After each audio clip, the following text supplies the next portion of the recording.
మీ friends, రిలేటివ్స్‌కి పాప పుట్టింది. ఆ పాపను చూసాక మీరు పోతున్నారంటే, నేను చెప్పే టిప్స్‌ని ఫాలో చేసుకోండి. ఫస్ట్, మీరు పాప మీద ఉండే ఆప్యాయతతోనే ఆ డబ్బులిస్తారు. అయితే ఆ డబ్బులు మీకు ముందు ఎంతమంది టచ్ చేసుంటారో, ఎంత జర్మ్స్ ఉన్నో, ఆ డబ్బుల్ని ఆ పాప చేతిలో ఇచ్చేటప్పుడు ఆ జర్మ్స్ అంతా చేతికి పోతుంది. ఆ చెయ్యిని ఆ పాప నోట్లో పెట్టేటప్పుడు లోపలికి పోతుంది. దీనివల్ల ఎంత ప్రాబ్లమ్స్. సో, మీరు ఇయ్యాల్సిన డబ్బుని ఆ పాప పేరెంట్స్‌కి ఇచ్చేయండి. పాప చేతిలో ఇవ్వకుండా. సెకండ్, పాప స్కిన్ కలర్ గురించి, రూపం గురించి కామెంట్ చేయకండి. థర్డ్, పాప చేతిలో, మొఖంలో ఎక్కడ కిస్ చేయకండి. ఫోర్త్, మీకు కాఫో, కోల్డో, ఫీవరో, ఇన్ఫెక్షనో ఉంటే దాంతో పాపనెళ్లి చూడొద్దు. అది సరైనాకనే పాపనెళ్లి చూడండి.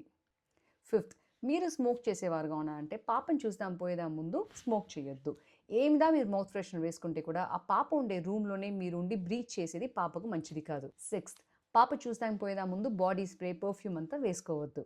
సెవెంత్, మీరు పోయినప్పుడు పాప నిద్రపోతా ఉందంటే ప్లీజ్ దాన్ని లేపొద్దు, నిద్రపోనివ్వండి. ఇదంతా ఫాలో చేసి పాపను చూడడానికి పోయిన ఒక గెస్ట్‌గా ఉంటారో, ఘోస్ట్‌గా ఉంటారో అది మీ ఇష్టం. Take care.